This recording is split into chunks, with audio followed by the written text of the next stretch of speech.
Hey everybody, it's Jenny here, and I just wanted to take a few moments before we get into the new liturgical year tomorrow to talk about the season of Advent.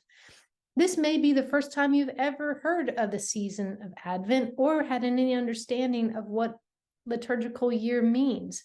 And for us, we keep time throughout the year through the seasons, and the first season of our liturgical year is Advent, and Advent begins tomorrow.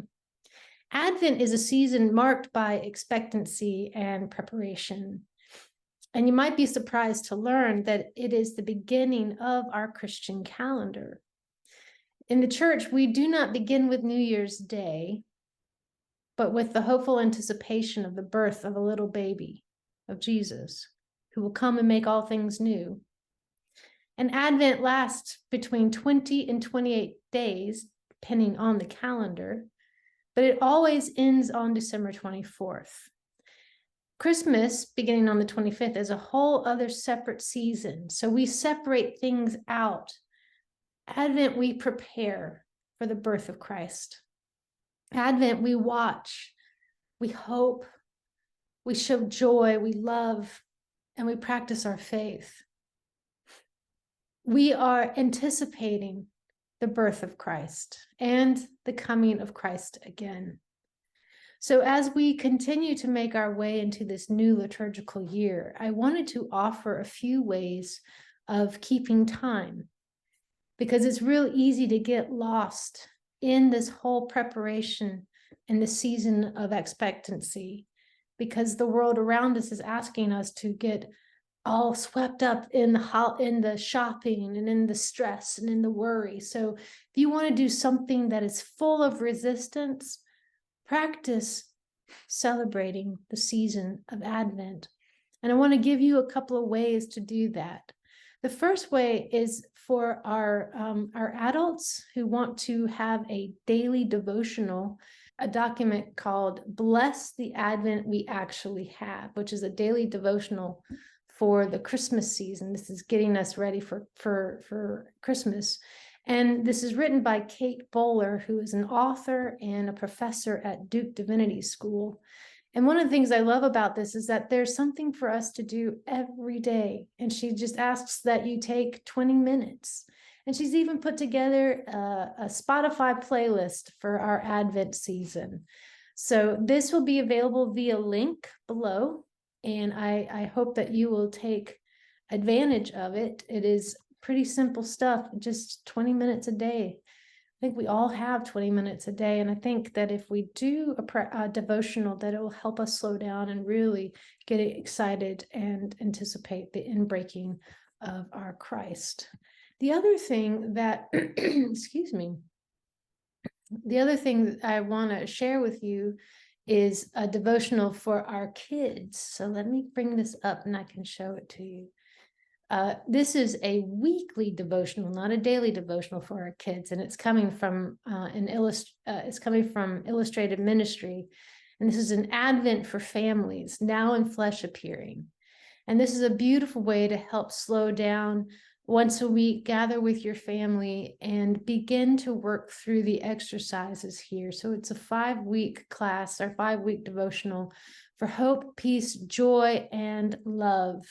And I believe that this is an excellent way of working together as a family, not only to slow down for the anticipation of the anticipation of the inbreaking of Christ, but also to be mindful that this season is not about shopping. It's not about the stress. It's really about active preparation, anticipation of Jesus.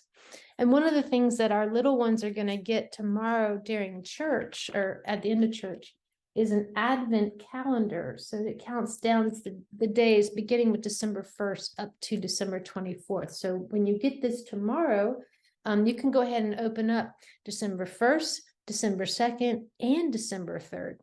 Isn't that fun? So each kid under the age of 12 will get one of those for tomorrow. But there are other ways to mark the time in the season as well. And I'm going to share some of that with you here in just a moment. So one of the other ways that we can keep time during the season of Advent is using an Advent wreath. And this one has 4 candles on it, and then I've stuck the Christ candle in the middle. And each week you light one of the candles, and our bulletin will have a special prayer that you can pray as you're lighting the candles. For the first week, we just light the first candle. And then the second week, we light the second candle. The third week, you light the third candle. And in this case, that third candle is a pink one. And then we have one more purplish candle. And then the 5th candle is the white Christ candle. But here's the truth.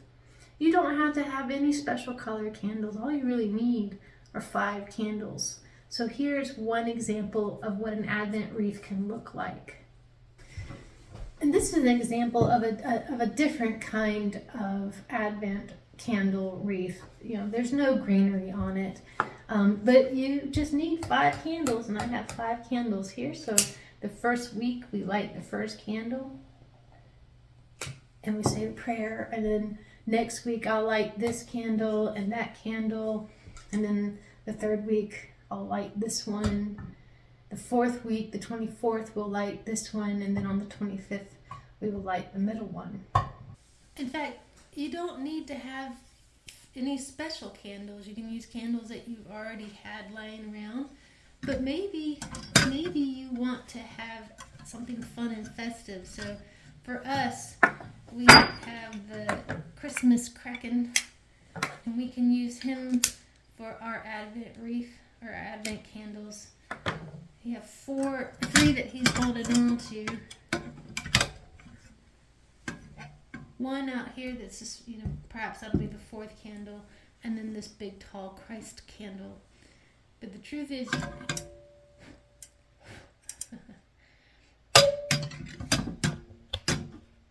it doesn't have to be special. It doesn't have to be perfect. Candles, Advent calendars, the prayers, all of that helps us mark time as we continue to prepare our hearts and minds for the inbreaking of Christ as a little wiggly baby and the coming of Christ again. So friends, I am wishing you a blessed and holy Advent, and I look forward to celebrating this season with you. Take care and God bless.